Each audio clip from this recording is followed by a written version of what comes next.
Hello everyone and welcome to Vlogmas 2022. This is day 5 and this is being recorded on Ecamm Live. It's a little bit of a labor of love. I have been working on this now for months. I'd say close to the whole year. I've been working on bits and pieces for this. I had an old sort of Hessian burlap tablecloth, small one, that was very plain. It had a little gold edging on it, which I didn't like very much, and because it was old, the gold was starting to work off. So I made an I-cord edge and just sewed it all the way around. I think it's much prettier that way. And then I have been making over the last year, let's say, I've been a little driven. I've been making leaves and little tiny flowers and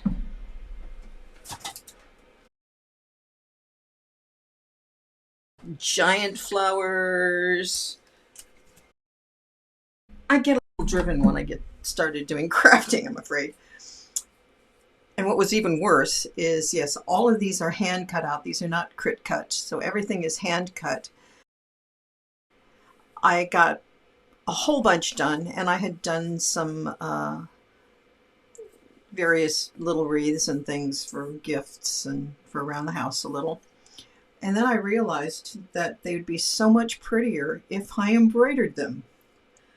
So I went back and I re-embroidered everything.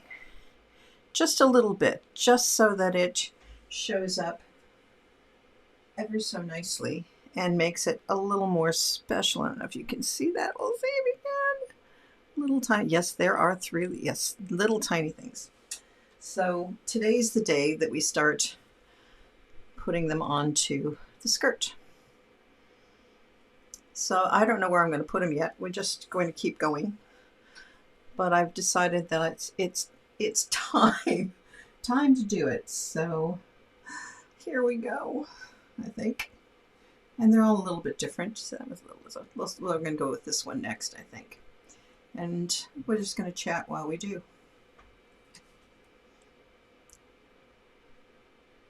I'm going to talk today a little bit about Christmas cookies, I think, and things that one eats during Christmas time. I don't bake cookies so much anymore.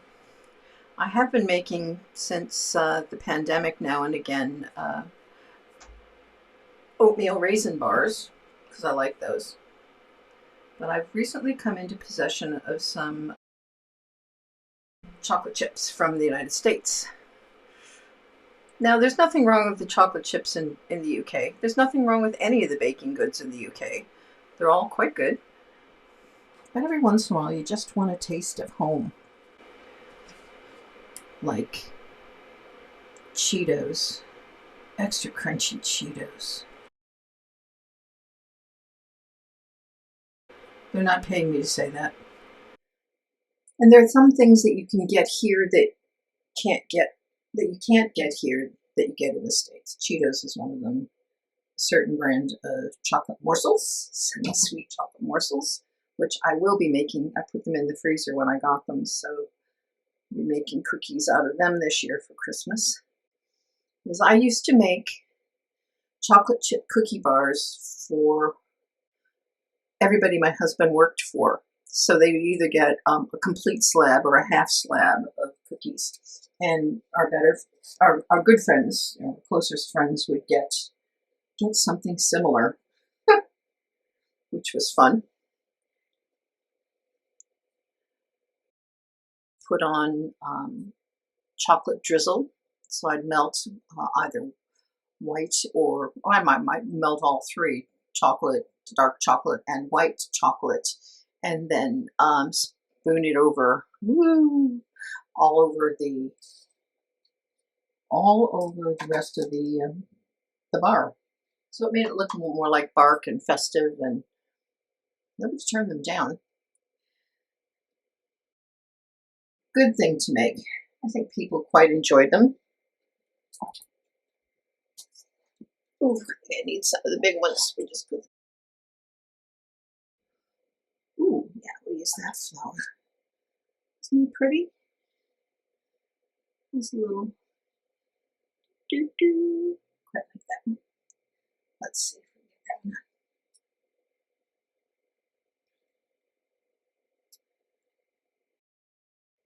And that's what we would do as Christmas presents, part of our Christmas present for friends and work colleagues. Yeah, that's going to do nicely.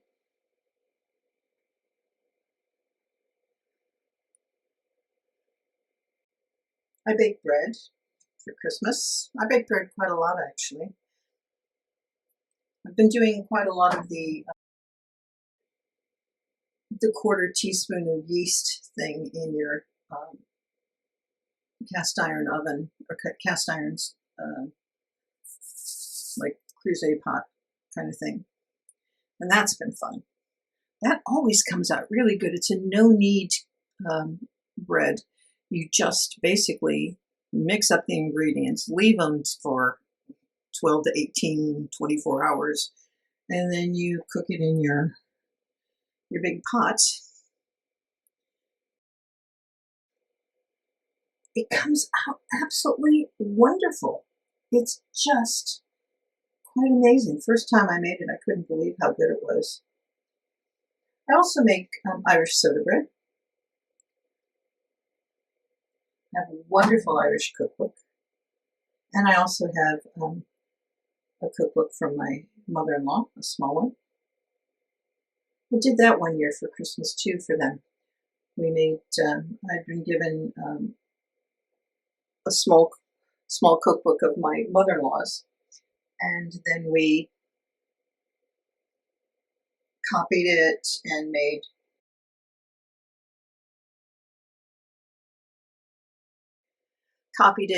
made some a pretty nice little cover for it, and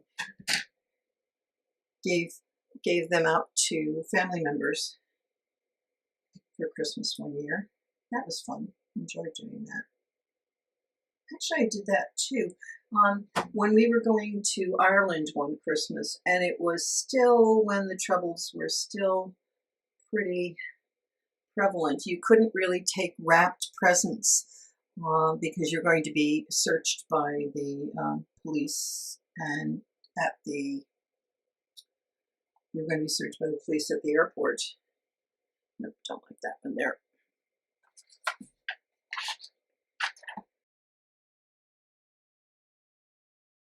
I like this one a lot. Oops. That's the big tray.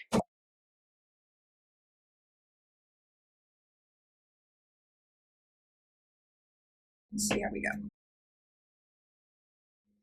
Well, that's much better. I think that's too big. That one would work really nicely there, wouldn't it? Yeah, we'll use that one. You couldn't take wrapped items because they might unwrap them because they were looking for, it was an interesting time. The Northern Ireland agreement been made or put into force by the time we got married. And so troubles were still going on. And I was like I would say most typical Americans, and not particularly into politics or particularly worldwide politics. I was so stupid at the time. I didn't know that Ireland was two countries. It hadn't come up in my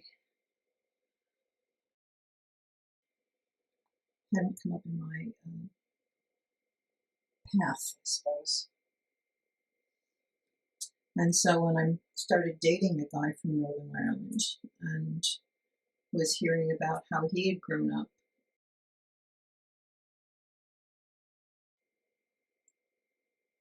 how the Troubles had affected his family fairly severely, I have to say. Very sad. It was a shock to me to go to a country to visit and to meet his parents, and then be sitting and seeing police on the street with guns. It just wasn't part of how I grew up. It just was not part of that. I remember sitting in the front room, fire going. It was nice. And I was sitting towards the window because the light was better, and I was doing some knitting or crochet or something, because I never go anywhere without something in my purse that I can travel that I can do. I always have to have something with me to do. Let's see, what do we think? I think that's quite pretty. It's going to work. I think it needs some of those too. Let's put some of those over here. So I'm sitting in the window, and my mother-in-law, or future mother, I can't remember, it's been a long time, comes over and closes the curtains and says, "You make a lovely target, dear." Well, that kind of scared me, as it would.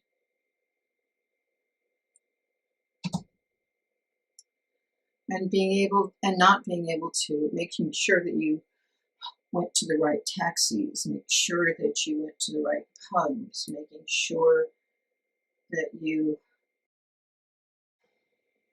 were careful where you stayed and what you said, and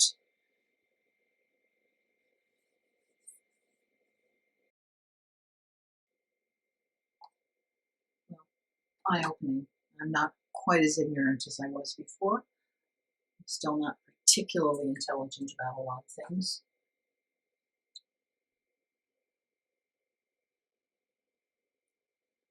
But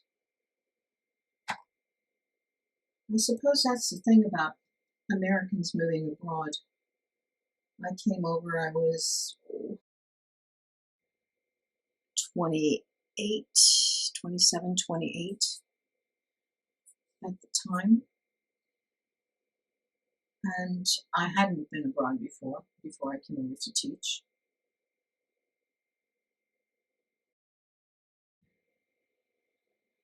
And I was kind of in my own little world. I mean, the Midwest, where I come from, is not what you would call cosmopolitan in the most part.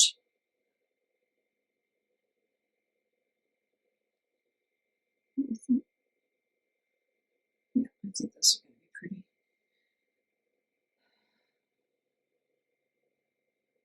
It was difficult.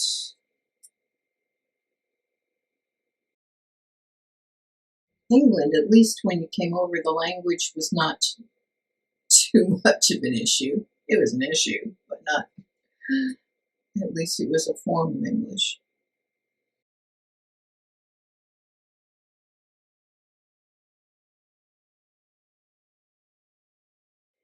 My first voice teacher here, Phyllis Roast, she was amazing.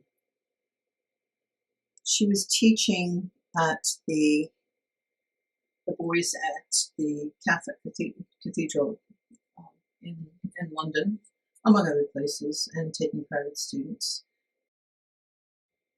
I learned a lot from her, and not just about voice and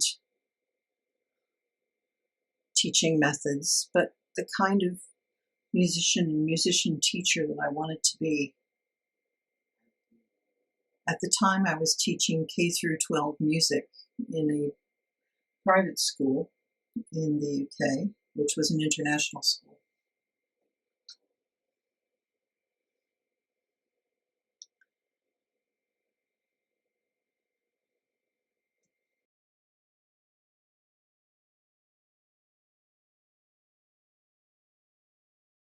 It was a huge learning curve for me at the time.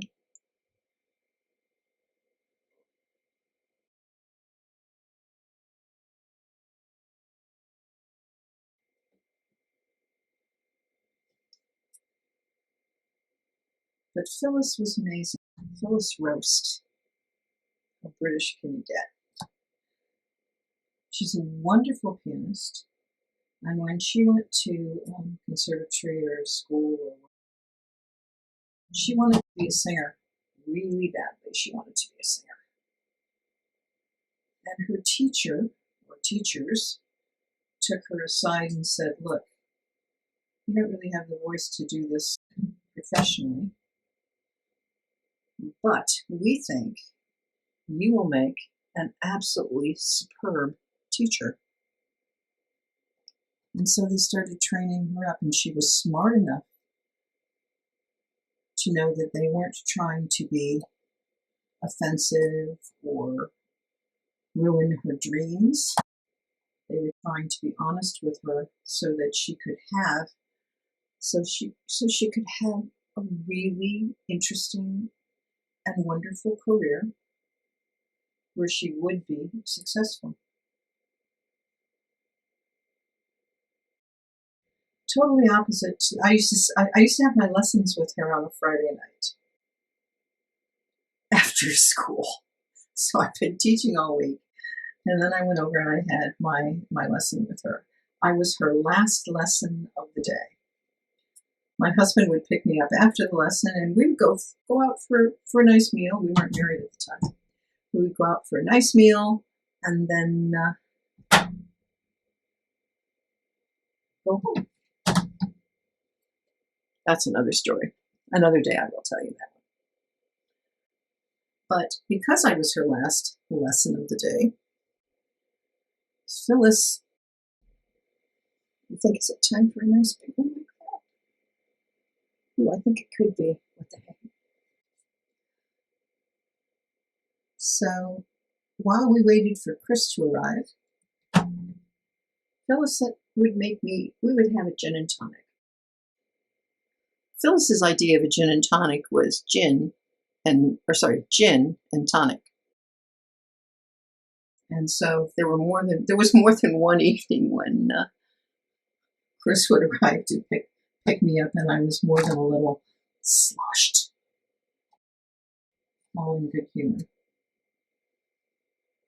Why is it that musicians and clergy have the best liquor cabinets in the world? They do, you know. They always have not just the normal spirits, but they always have the good stuff.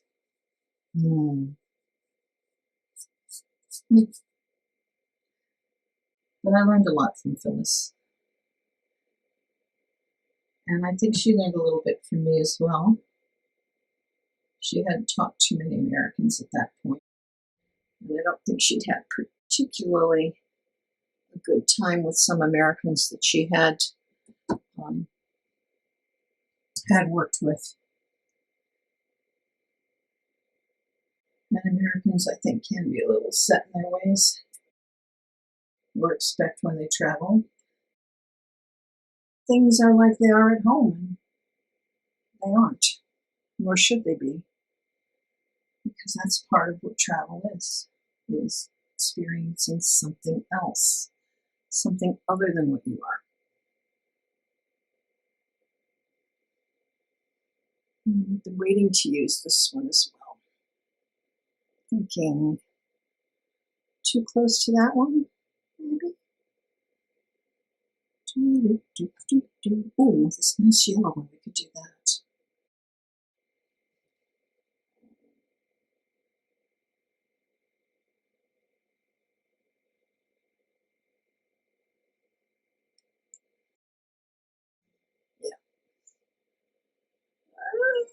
Yeah, I can make it.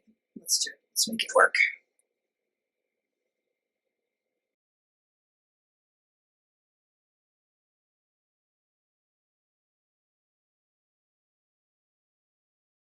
Looking for something. There it is. Let's see if I can find it. Well, I think that's as far as we're going to go today. Maybe it's going to be working on this for quite a while, I think. I know I was rambling a lot today, but thinking about where to place things. Let me know what you think. It's going to go all around the edge of the bottom. Actually, I quite like it. I do like it a lot. Have a great day, and happy Vlogmas, everyone. Woohoo! It's day 5 of Vlogmas and time to open the Duckie Advent Calendar. Let's see what's inside today. Here we go. Oh, it's a cute little pink ducky. Come on, little ducky. Come and join the others. Aren't you cute? Hello. You can come and join the others. Well, that's it. See you tomorrow. I'm going to go play with the duckies. I wonder if they work in the bath. We'll see.